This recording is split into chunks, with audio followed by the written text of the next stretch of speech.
Di sebuah kampung sederhana di pinggiran kota, hiduplah seorang pemuda bernama Bima. Usianya baru 23 tahun, tapi garis keras kehidupan sudah lama menempel di wajahnya. Kulitnya sawo matang terbakar matahari, telapak tangannya penuh kapalan akibat memegang sekop, cangkul, dan palu setiap hari. Sejak usia belasan, ia sudah bekerja sebagai tukang bangunan harian. Bima tidak punya ayah maupun ibu. Ayahnya meninggal karena kecelakaan kerja saat Bima masih kecil, ibunya menyusul beberapa tahun kemudian karena sakit. Sejak itu, Bima hidup sebatang kara, mengandalkan tenaga dan keringatnya untuk bertahan hidup. Ia tinggal di rumah kontrakan kecil berukuran 3x4 meter, dengan dinding kayu yang sudah lapuk dimakan usia. Meski hidupnya keras, Bima dikenal di kampungnya sebagai pemuda yang ramah, jujur, dan suka menolong. Saat ada tetangga yang butuh bantuan mengangkat barang, ia selalu sigap meski tanpa bayaran. Saat ada anak-anak yang kesulitan belajar, ia kadang duduk menemani, mengajari sebisanya walau dirinya pun hanya lulus SMP. Namun tentu saja, hidupnya tidak mudah. Setiap pagi sebelum matahari terbit, ia sudah bersiap berangkat ke lokasi proyek. Dengan tas lusuh berisi bekal nasi dan sambal teri buatan dirinya sendiri, ia menumpang angkot murah menuju tempat kerja. Kadang kalau ongkos tidak cukup, ia memilih berjalan kaki jauh. Hari itu, matahari sore baru saja condong ke barat. Bima selesai bekerja di sebuah proyek pembangunan ruko 3 lantai. Keringat bercucuran di tubuhnya, kaos lusuhnya basah menempel di kulit. Ia berjalan pulang melewati jalan kecil di dekat pasar. Jalan itu ramai, tapi juga sering macet oleh becak, motor, dan pedagang kaki lima. Saat sedang melangkah, telinganya menangkap suara gaduh. Bro! Sebuah motor melaju kencang dari arah pasar dan nyaris menabrak beberapa pejalan kaki. Orang-orang berteriak, beberapa menepi. Motor itu menabrak seorang ibu tua yang sedang menyeberang dengan hati-hati. Tubuh renta itu terpelanting ke sisi jalan, tas belanjaannya terlempar, sayuran berserakan. Ya Allah! Ibu! Teriak seseorang. Motor itu bukannya berhenti, malah kabur terburu-buru, meninggalkan ibu tua yang tergeletak di aspal. Banyak orang melihat, tapi sebagian hanya berbisik-bisik. Enggan mendekat karena takut repot atau khawatir dimintai pertanggungjawaban. Tanpa pikir panjang, Bima langsung berlari menghampiri.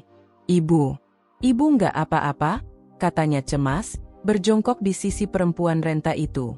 Ibu tua itu mengerang, wajahnya pucat. Aduh, kakiku. Nak, sakit sekali. Bima melihat lutut ibu itu berdarah, tangannya juga lecet. Wajah keriputnya menahan sakit, tapi matanya masih berusaha tetap kuat. Bapak ibu, tolong. Ada yang bisa bantu bawa ibu ini ke tempat aman. Teriak Bima sambil menoleh ke kerumunan. Beberapa orang mendekat, tapi hanya sekadar melihat. Kasihannya, Bu itu ketabrak. Tapi kita gimana ya? Saya harus buru-buru pulang, ujar seorang ibu-ibu sambil berlalu. Bima menghela napas kesal. Tanpa banyak bicara, ia meraih tas plastik belanja yang jatuh, lalu menggendong ibu tua itu ke pinggir jalan. Bu, saya bawa ke klinik terdekat ya, ucapnya mantap. Ibu tua itu menggeleng lemah. Jangan ke klinik, mahal, nak. Ibu nggak punya uang. Bima terdiam sejenak. Ia tahu betul bagaimana rasanya tak punya uang untuk berobat. Ia sendiri sering menahan sakit flu atau demam karena tak mampu ke dokter. Tapi melihat kondisi ibu itu, hatinya tidak tega. Nggak apa-apa, Bu. Kalau soal biaya, biar saya yang pikirin. Yang penting ibu selamat dulu, ujarnya tegas. Dengan susah payah, ia membantu ibu tua itu berdiri, lalu menyetop becak yang kebetulan lewat. Bang, tolong antar ke klinik terdekat ya. Nanti ongkosnya saya yang bayar, kata Bima. Becak itu pun melaju pelan membawa mereka. Sepanjang jalan, ibu tua itu beberapa kali memejamkan mata menahan sakit. Bima menggenggam tangan keriputnya erat-erat, mencoba memberi kekuatan. Sesampainya di klinik kecil di pinggir pasar, Bima buru-buru membopong ibu itu masuk. Dokter jaga langsung menyambut dan memeriksa lukanya. Setelah dibersihkan dan diperban, dokter berkata, "Syukurlah, hanya luka lecet dan memar. Tidak ada tulang yang patah. Tapi sebaiknya beliau istirahat dulu." Bima menghela napas lega. Alhamdulillah. Selesai diperiksa, ia membayar biaya pengobatan dengan uang hasil kerjanya hari itu. Padahal uang itu seharusnya untuk bayar kontrakan. Tapi ia tidak menyesal. Di luar klinik, ibu tua itu menatapnya dengan mata berkaca-kaca. "Nak, kenapa kamu mau repot-repot nolong ibu? Kamu bahkan keluar uang untuk ibu. Padahal kita baru kenal." Bima tersenyum tulus. "Ibu, kalau saya biarkan, bagaimana jadinya? Saya juga punya ibu dulu. Kalau beliau masih ada, saya ingin ada orang yang mau menolong kalau beliau kesusahan. Lagi pula, apa artinya sedikit uang kalau dibanding nyawa manusia?" Mata ibu tua itu berkaca-kaca, menahan tangis haru. "Nak, semoga Allah membalas kebaikanmu." "Sudahlah, Bu. Ibu jangan mikirin balasan. Saya cuma ingin ibu selamat," ujar Bima sambil membantu membawakan tas belanjaannya. Mereka pun berjalan bersama menuju arah rumah ibu itu. Ternyata rumahnya tidak jauh, hanya di gang kecil dekat pasar. Rumah sederhana, cat tembok sudah mengelupas, halaman dipenuhi pot bunga. Dari luar tampak biasa saja, seperti rumah orang kebanyakan. "Masuklah sebentar, Nak. Ibu ingin kasih minum," kata ibu tua itu. Bima ragu. "Ah, nggak usah repot, Bu. Saya masih harus pulang juga." "Tolonglah, Nak. Ibu ingin berterima kasih walau sedikit." Akhirnya Bima masuk. Di dalam rumah itu, suasananya hangat. Banyak foto lama tergantung di dinding. Seorang laki-laki paruh baya berdiri di samping perempuan muda, lalu beberapa foto keluarga dengan anak-anak kecil. Namun foto-foto itu tampak sudah tua, seperti puluhan tahun lalu. Ibu tua itu menuangkan segelas air putih. Tangannya gemetar, tapi senyumannya tulus. "Nak, siapa namamu?" "Nama saya Bima, Bu." "Bima, nama yang bagus. Kamu kerja apa, Nak?" "Saya cuma tukang bangunan, Bu. Kerja harian di proyek. Alhamdulillah cukup buat makan sehari-hari." Ibu tua itu menatapnya lama. Pandangannya penuh rasa iba, tapi juga kekaguman. "Jarang sekali ada anak muda sepertimu, Nak Bima. Kebanyakan hanya mementingkan diri sendiri. Tapi kamu rela repot menolong orang tua sepertiku." Bima hanya tersenyum. "Saya cuma melakukan apa yang seharusnya, Bu. Ibu jangan memuji saya berlebihan." Mereka berbincang sebentar, hingga akhirnya Bima pamit pulang. Sebelum pergi, ibu tua itu berkata lirih, "Nak, entah bagaimana caranya ibu bisa balas budi. Tapi percayalah, kebaikanmu tidak akan sia-sia." Bima tersenyum. "Saya pamit dulu, Bu. Jaga kesehatannya." Malam itu, Bima berjalan pulang dengan hati ringan meski dompetnya kosong.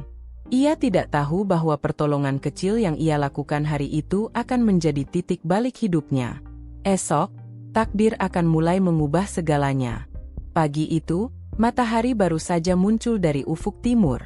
Udara masih sejuk, embun menempel di dedaunan, dan ayam-ayam jantan di kampung masih berkokok bersahutan. Di kontrakan kecilnya, Bima sudah bangun lebih awal.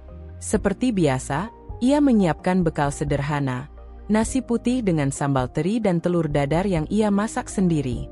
Setelah berdoa singkat, ia berangkat menuju proyek. Jalannya pelan, sesekali menyapa tetangga. Hidupnya sederhana, rutinitasnya pun selalu sama. Hari itu, ia mendapat pekerjaan di proyek pembangunan rumah besar di kawasan perumahan elit. Upahnya memang sedikit lebih besar daripada biasanya, tapi pekerjaan juga lebih berat. Ia bersama beberapa kawan tukang harus mengaduk semen, mengangkat bata, dan memindahkan besi panjang ke lantai 2. Meski keringat bercucuran, Bima tetap bekerja dengan tekun. Baginya, pekerjaan adalah ibadah, dan hanya dengan itulah ia bisa bertahan hidup. Namun siang hari, ketika matahari sudah tinggi, sebuah kejadian mengejutkan membuat langkah hidupnya mulai berubah. Saat para tukang sedang istirahat makan siang, sebuah mobil hitam mewah berhenti di depan proyek. Mobil itu mengilap, jelas terlihat baru. Dari dalam keluar seorang sopir berjas hitam, lalu membuka pintu untuk seseorang. Semua pekerja sontak menoleh penasaran. Siapa tuh? Kok mobilnya keren banget? Bisik salah satu tukang. Pasti juragan proyek, sahut yang lain. Namun yang keluar bukan pria berjas atau bos kontraktor, melainkan seorang ibu tua dengan pakaian sederhana. Ia mengenakan kebaya coklat, kain batik, dan rambutnya disanggul rapi. Meski wajahnya penuh keriput, sorot matanya tegas namun teduh. Bima yang sedang duduk di bawah pohon mangga sambil membuka bekalnya, spontan melongo. Itu adalah ibu tua yang kemarin ia tolong di jalan. "Ibu?" gumamnya lirih. Ibu tua itu melangkah perlahan ke arah para tukang. Semua pekerja heran. Apa urusannya seorang ibu tua dengan mobil mewah datang ke proyek bangunan? "Permisi, apakah di sini ada seorang pemuda bernama Bima?"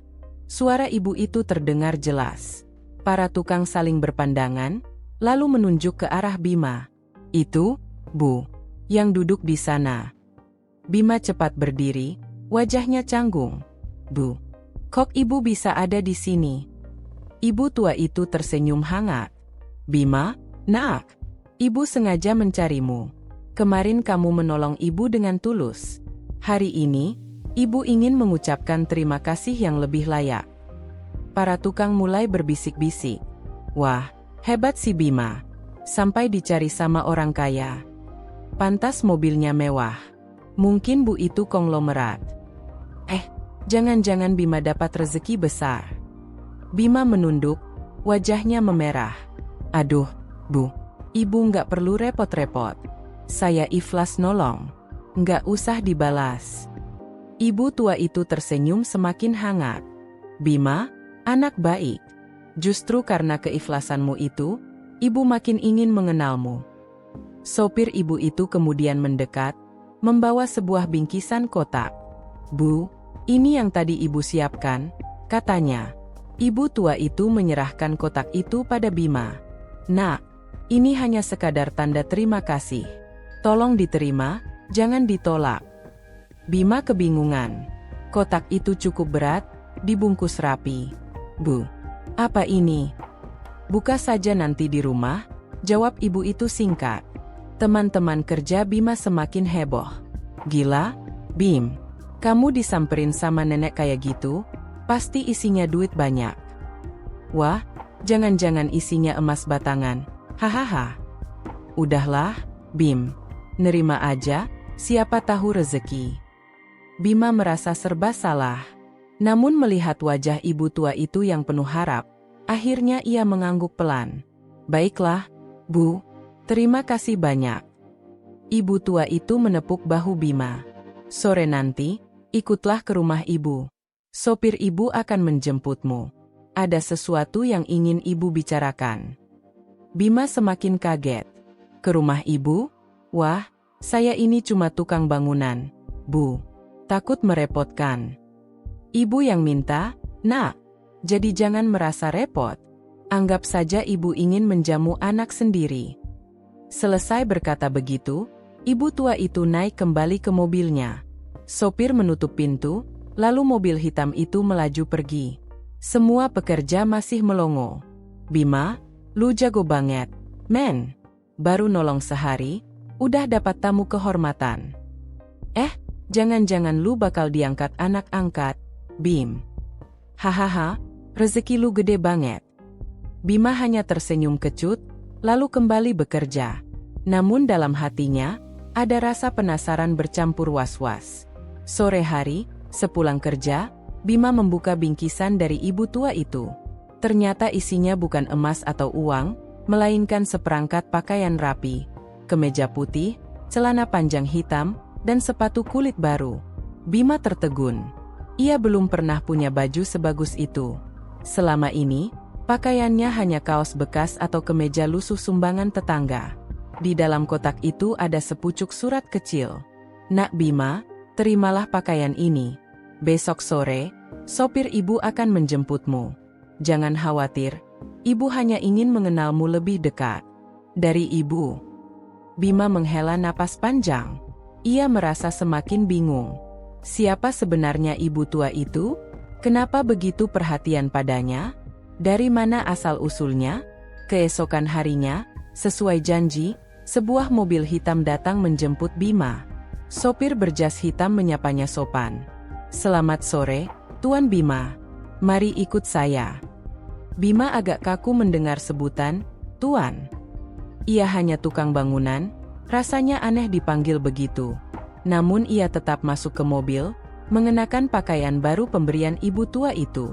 Mobil melaju melewati jalan-jalan besar kota, hingga akhirnya masuk ke sebuah kawasan perumahan mewah. Rumah-rumah di sana besar-besar, berpagar tinggi, dengan taman indah dan satpam berjaga. Mobil berhenti di depan sebuah rumah megah bergaya klasik Eropa. Pilar-pilarnya tinggi, jendela kaca besar, dan halaman luas dengan air mancur di tengah. Bima melongo. "Astagfirullah, ini rumah siapa?" Sopir hanya tersenyum. "Ini rumah majikan saya, Bu Ratna. Silakan masuk." Bima langsung teringat, nama ibu tua itu adalah Ratna. Namun ia tak menyangka rumahnya semewah ini. Di ruang tamu rumah itu, Ibu Ratna sudah menunggu. Kali ini ia mengenakan kebaya hijau dengan perhiasan sederhana. Meski rumahnya megah, penampilannya tetap rendah hati. "Selamat datang, Bima," ucapnya hangat. Bima menunduk sopan. "Assalamualaikum, Bu." "Waalaikumsalam. Duduklah, Nak. Jangan sungkan." Ruang tamu itu sangat luas. Kursi sofa empuk, karpet tebal, dan hiasan dinding mahal terpajang di mana-mana. Ada lukisan besar, vas bunga kristal, dan foto-foto keluarga. Bima duduk canggung, tangannya menggenggam lutut. "Nak, kemarin kamu sudah nolong ibu tanpa pamrih. Itu jarang sekali terjadi. Kebanyakan orang menolong ibu hanya karena tahu siapa ibu sebenarnya. Tapi kamu berbeda." Bima mengerutkan kening. "Siapa sebenarnya ibu?" Ibu Ratna tersenyum tipis. "Ibu adalah pemilik beberapa perusahaan properti di kota ini. Orang-orang biasa menyebut ibu konglomerat. Tapi di balik semua itu, ibu hanyalah seorang perempuan tua yang kesepian." Bima terperangah. Jadi benar, ibu tua yang ia tolong bukan orang biasa. Tidak heran rumahnya semegah ini, mobilnya mewah, dan sopirnya berpenampilan rapi. Namun meski kaget, Bima tetap menunduk hormat. "Bu, maaf, saya benar-benar tidak tahu. Tapi jujur saja, bagi saya, waktu itu ibu hanyalah seorang manusia yang butuh pertolongan. Itu saja." Mata Ibu Ratna berkaca-kaca. Ia menatap Bima dengan pandangan penuh rasa syukur. "Dan itulah yang membuatmu berbeda, Nak. Itulah kenapa ibu ingin mengenalmu lebih jauh." Hari itu, pertemuan mereka menjadi awal dari hubungan yang tak terduga. Dari seorang tukang bangunan miskin, Bima kini duduk di ruang tamu rumah konglomerat. Ia belum tahu, hidupnya akan benar-benar berubah. Langkah kaki Bima terasa berat saat memasuki rumah megah milik Ibu Ratna untuk kedua kalinya. Semalam ia hampir tidak bisa tidur, memikirkan kenapa dirinya dipanggil lagi. Hatinya gamang. Ia hanyalah seorang tukang bangunan miskin. Sementara Ibu Ratna adalah seorang konglomerat dengan kekayaan luar biasa. Namun begitu ia tiba, sambutan yang diberikan membuatnya terkejut. Di ruang makan yang luas, meja panjang sudah tertata dengan berbagai hidangan lezat. Nasi kebuli, ayam panggang madu, sayur sup hangat, hingga kue-kue kecil. Aromanya membuat perut Bima langsung keroncongan. "Selamat datang lagi, Nak Bima. Duduklah di sini," kata Ibu Ratna dengan senyum ramah. Bima mengangguk gugup, duduk di kursi empuk yang rasanya terlalu mewah untuk dirinya. "Silakan makan, Nak. Jangan malu. Anggap saja rumah sendiri," ujar Ibu Ratna. Dengan ragu, Bima mengambil sedikit nasi dan lauk. Namun Ibu Ratna malah tertawa pelan. "Nak, kamu bekerja keras seharian di bawah terik matahari. Ambillah lebih banyak. Jangan takut habis. Di rumah ini makanan selalu lebih dari cukup." Akhirnya, Bima mengambil porsi lebih besar. Meski agak kikuk, Ia menikmati makanan itu dengan lahap. Rasanya benar-benar berbeda dengan bekalnya sehari-hari yang hanya nasi dengan sambal teri. Enak sekali, Bu. Saya sampai lupa diri, ujarnya jujur. Ibu Ratna tersenyum. Ibu senang kalau kamu suka. Namun setelah makan, suasana berubah. Ibu Ratna menatap Bima dengan sorot mata yang dalam. Nak Bima, ibu ingin bertanya sesuatu.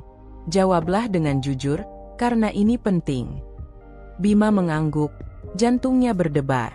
Seandainya ibu memberimu uang 100 juta rupiah sekarang juga, apa yang akan kamu lakukan? Tanya Ibu Ratna tiba-tiba. Bima terbelalak. 100 juta, Bu? Ya. Bayangkan uang sebanyak itu ada di hadapanmu sekarang. Apa yang akan kamu lakukan? Bima menunduk, berpikir. 100 juta adalah jumlah yang tak pernah berani ia bayangkan. Itu setara dengan gaji bertahun-tahun sebagai tukang bangunan. Dengan uang itu, ia bisa membeli rumah kecil, membuka usaha, bahkan hidup lebih layak. Namun kemudian ia menghela napas. Bu, kalau ibu benar-benar memberinya, mungkin pertama saya akan bayar utang kontrakan. Lalu sisanya saya simpan untuk modal usaha kecil. Tapi jujur saja, saya tidak pernah berharap uang sebanyak itu jatuh begitu saja ke tangan saya. Ibu Ratna menatapnya tajam. Kenapa? Karena, saya takut kalau uang datang terlalu mudah, saya bisa lupa diri. Saya ini cuma orang biasa, Bu. Saya ingin dapat rezeki dari keringat saya sendiri, bukan hadiah besar begitu saja. Mata Ibu Ratna berbinar. Ia mengangguk pelan. Jawaban yang bagus, Nak. Namun Ibu Ratna belum selesai. Ia kembali menatap Bima. Bagaimana kalau ibu memberimu pekerjaan mudah dengan gaji besar? Katakanlah, 10 juta rupiah per bulan. Kamu hanya perlu duduk di kantor, tanda tangan beberapa berkas, tanpa kerja keras di bawah terik matahari. Bima terdiam lama. Tawaran itu lebih menggiurkan lagi. 10 juta per bulan adalah mimpi bagi seorang tukang bangunan harian yang hanya mendapat 100 ribu sehari. Namun setelah menimbang, ia menjawab lirih.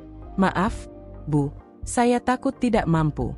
Saya tidak punya pendidikan tinggi, tidak bisa urus berkas atau hal-hal rumit. Kalau saya dipaksa bekerja di tempat yang tidak sesuai kemampuan, nanti saya malah jadi beban.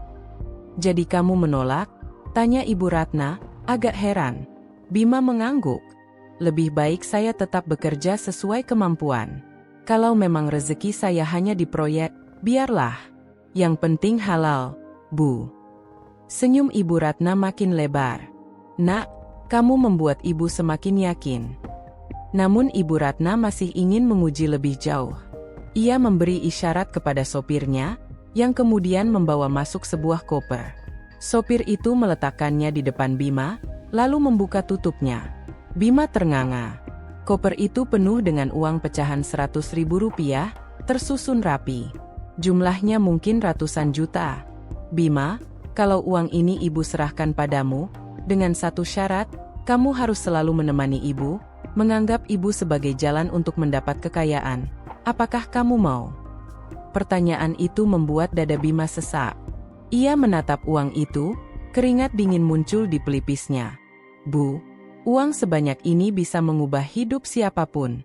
Bahkan saya bisa jadi orang kaya mendadak. Tapi, ia terdiam, menunduk dalam-dalam. Ibu Ratna menunggu dengan sabar. Tapi saya tidak bisa, Bu. Saya menolong ibu kemarin bukan karena berharap balasan. Kalau sekarang saya menerima dengan syarat begitu, artinya hati saya sudah salah. Saya takut, Bu. Takut jadi orang yang tamak. Jadi, maaf, saya tidak bisa menerimanya. Suasana hening. Ibu Ratna menatap Bima lama sekali.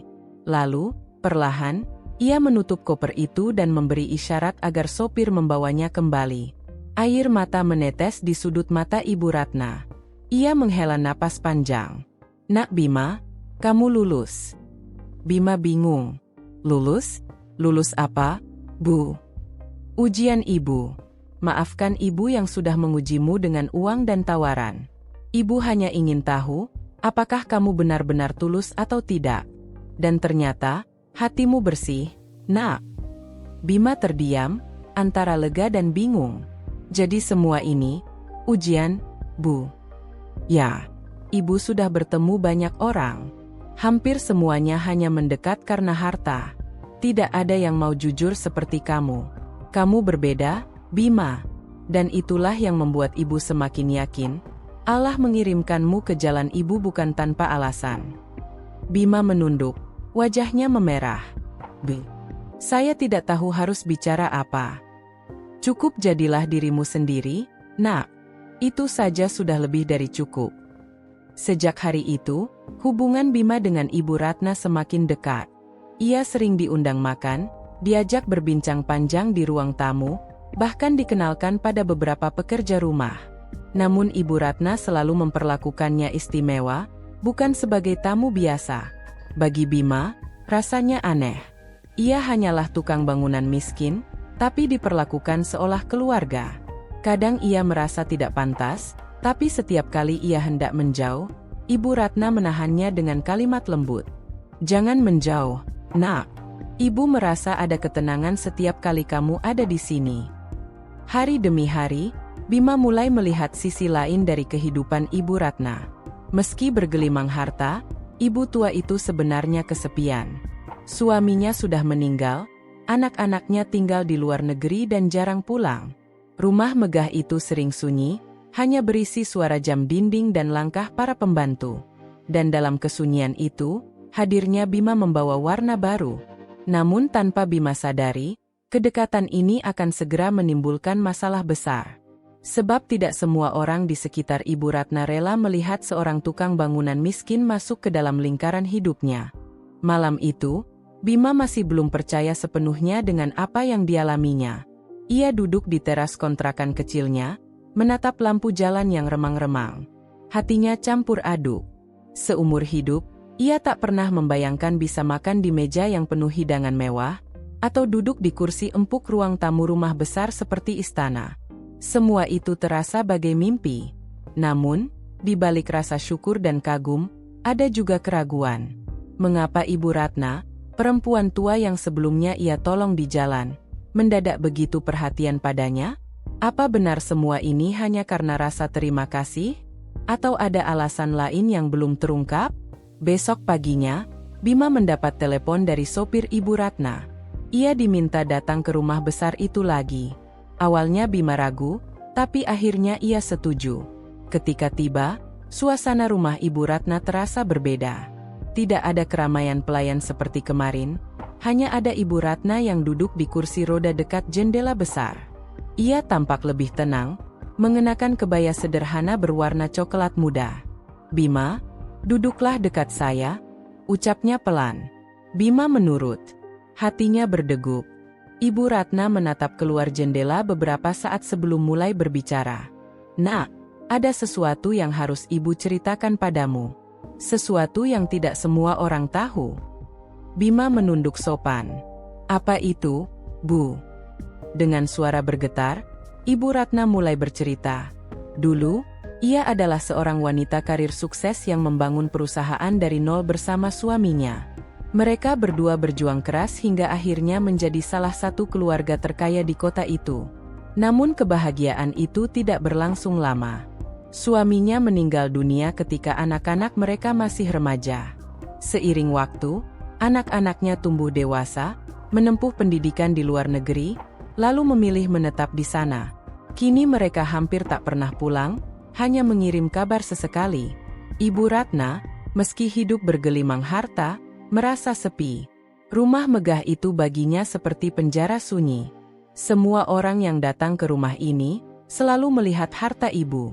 Tidak ada yang benar-benar melihat ibu sebagai manusia biasa. Mereka hanya menghormati karena uang. Itu yang membuat ibu lelah, katanya lirih. Bima terdiam. Ia bisa merasakan betapa kesepian yang dialami perempuan tua itu. Ketika kamu menolong ibu di jalan tanpa tahu siapa ibu, itu membuat hati ibu terenyuh. Kamu tidak memandang harta, kamu hanya melihat seorang manusia yang butuh pertolongan. Dan itu, nak, lebih berharga daripada semua uang yang ibu miliki. Lanjutnya dengan mata berkaca-kaca. Bima menelan ludah. Ia benar-benar tidak tahu harus berkata apa. Tapi kebersamaan mereka ternyata mulai mengundang perhatian. Sore itu, ketika Bima hendak pulang, datanglah seorang pria paruh baya dengan jas rapi. Wajahnya keras, sorot matanya penuh curiga. "Siapa dia, Bu?" tanya pria itu dengan nada sinis sambil melirik Bima. "Oh, ini Bima, anak yang menolong ibu kemarin," jawab Ibu Ratna tenang. Pria itu mendengus. "Saya Rendra, keponakan jauh keluarga. Maaf Bu, tapi saya khawatir ibu terlalu cepat percaya pada orang asing. Jangan sampai ada yang berniat mengambil keuntungan dari kebaikan hati ibu." Bima terkejut, wajahnya memanas. Ia ingin menjelaskan, tapi Ibu Ratna lebih dulu angkat bicara. "Rendra, cukup. Kamu jangan menuduh sembarangan." Bima berbeda. Namun Rendra jelas tidak puas. Ia memandang Bima seolah sedang menilai seekor binatang liar. Dari tatapannya, Bima tahu konflik ini baru akan dimulai. Malam itu, di rumah kontrakan, Bima merenung.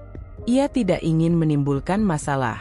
Tapi entah mengapa, ia merasa tak bisa begitu saja menjauh dari Ibu Ratna.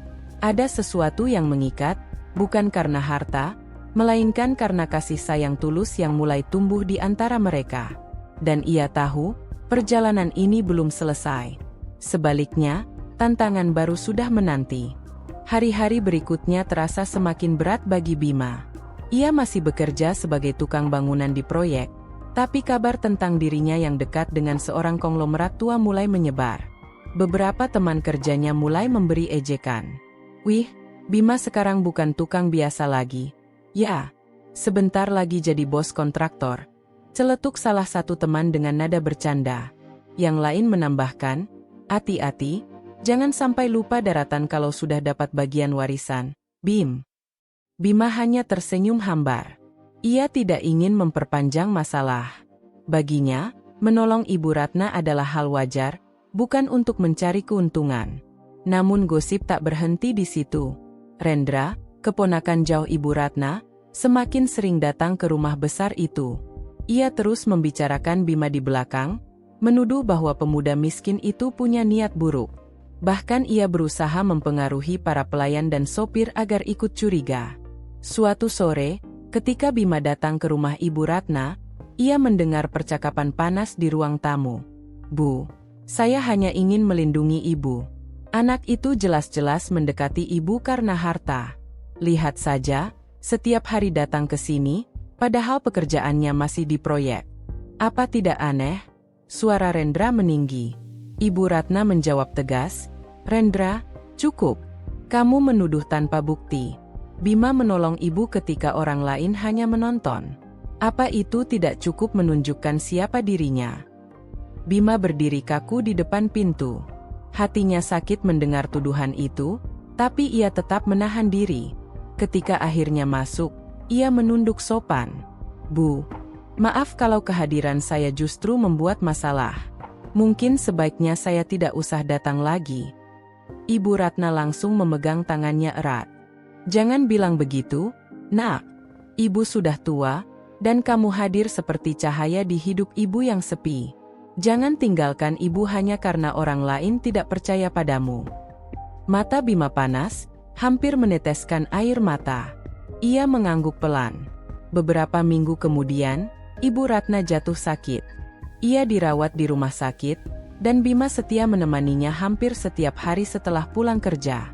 Rendra hanya datang sesekali, itu pun lebih banyak sibuk dengan telepon genggamnya. Di satu malam yang sepi di ruang rawat, Ibu Ratna memanggil Bima ke sisinya. "Nak Bima, ibu sudah lama berpikir. Ibu tidak mau pergi meninggalkan dunia ini dengan perasaan kosong. Ibu ingin meninggalkan sesuatu yang baik. Kamu mau jadi anak ibu?" Bima terkejut. "Anak ibu? Tapi Bu, saya ini siapa? Hanya tukang bangunan miskin." Ibu Ratna tersenyum. "Justru karena kamu sederhana, jujur, dan tulus. Itu yang membuat ibu yakin. Anak-anak ibu sendiri sudah lama meninggalkan ibu, sibuk dengan hidup masing-masing. Kamu datang tanpa pamrih. Itu lebih berharga dari segalanya. Bima menunduk, air matanya menetes. Ia menggenggam tangan keriput itu erat-erat. Kalau memang ibu menganggap saya pantas, saya akan berusaha menjadi anak yang baik. Beberapa hari kemudian, keputusan itu diwujudkan secara resmi.